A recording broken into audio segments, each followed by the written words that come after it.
This is a little short video I took a while back of me buttoning a 124 piston. Right here I'm squaring up on the cocking slot. Set it about 90 degrees, that way I can rotate it up to 0 and be exactly on top.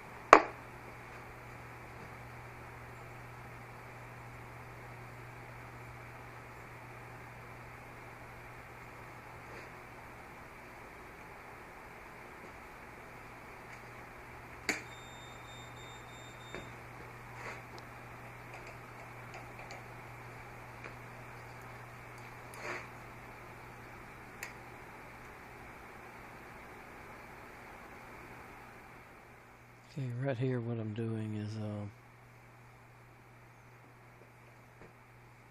finding the center line of the indexer. Just take a measurement on the piston body, and once I zero out on the DRO, I just go half the diameter of the cutter and then half the diameter of the piston. That'll get me exactly on center.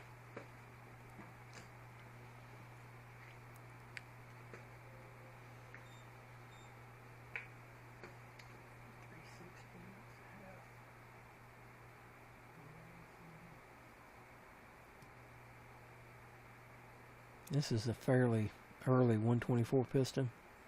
I believe the serial number was under 8,000. The early ones were unhardened. They're a little easier to button, easy to cut,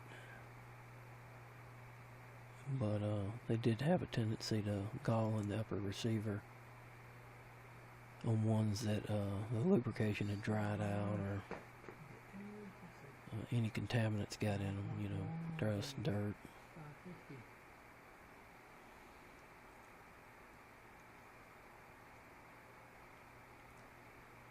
I always like to have one button exactly on the top, dead center line. I usually put two more, about 35 degrees off of center. And this is the rear of the piston.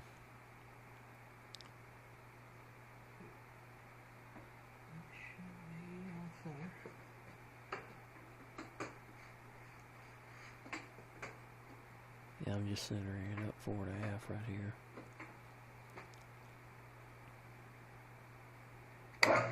So it'll be dead in the center of the skirt.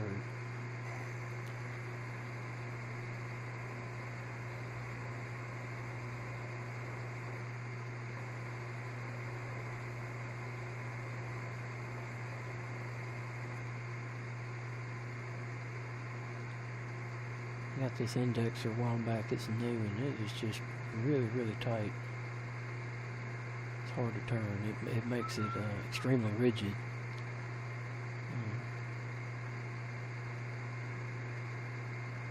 The locking nut and you could probably run it without even locking it down. It's so tight.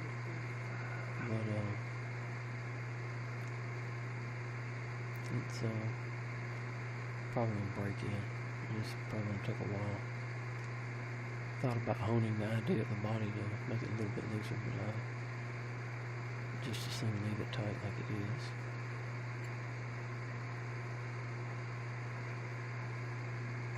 Let it wear in.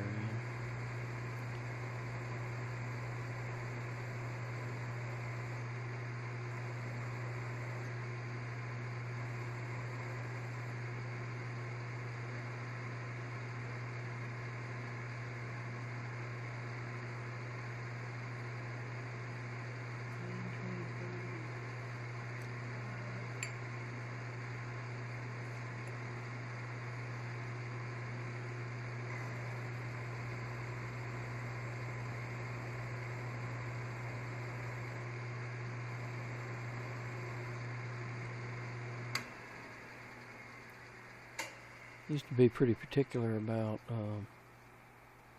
the depth that I would set them. I used to run it up with the knee or set a stop on the quill, but I've done them for so long I can just pretty much just look at it and tell. how far I'm going in. I typically set things about 40 to 50 thousandths.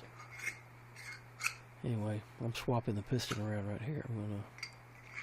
I just did the skirt, now I'm gonna flip it around and do the front of the piston.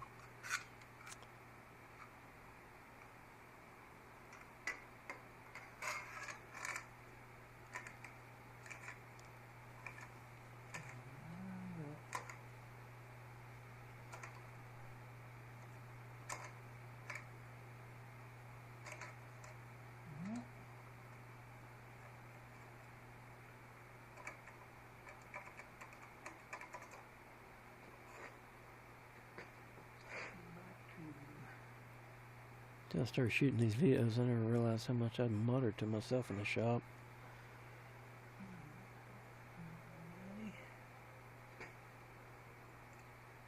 That's the first sign of losing it, ain't it?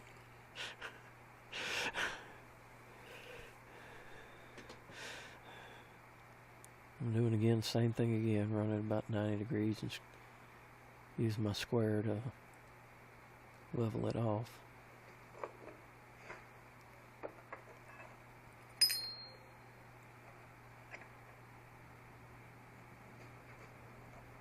Once the piston's out, I'll typically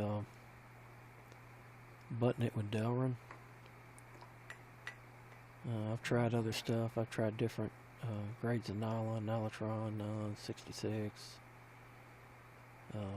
Delrin with Teflon and everything else, but just plain old Delrin seems to work best. I even tried Rulon. It was real expensive, but I didn't really see any big improvements. You know, it's not like you can run them super tight.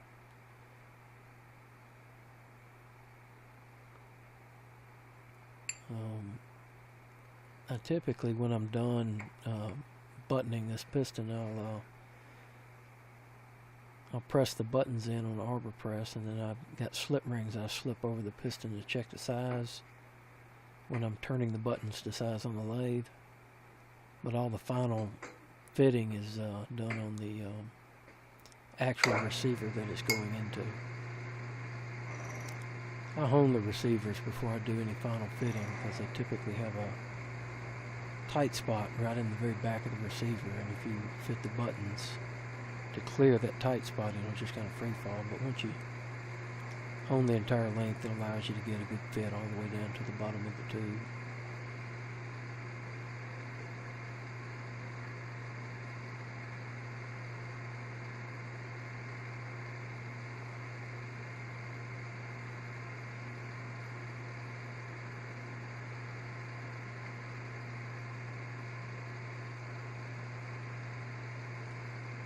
Once you're on center line with this setup, you can button any piston that you want. I have about 5 different collets set up for the various pistons that I do, whether it be 30s, 95s, 50s, 77s. Little spin decks I have won't do a 30 millimeter, so a lot of those I just gonna have to mark them. But typically, when I'm buttoning pistons, I'll do whatever's torn down. Once I have this set up and have everything on center, I'll just start running through them all. It kind of speeds up the process, but you do have to have a lot of them torn down before you get started.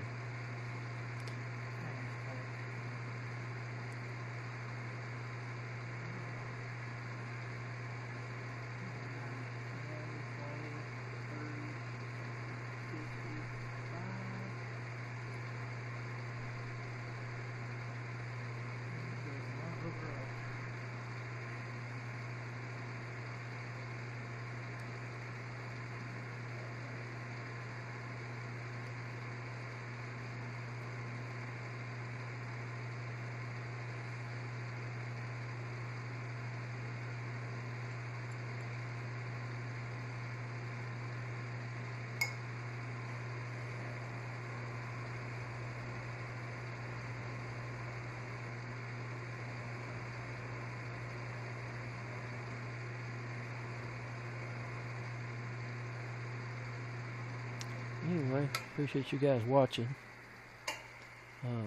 give me the thumbs up and subscribe to my channel if you want to see more. Thanks.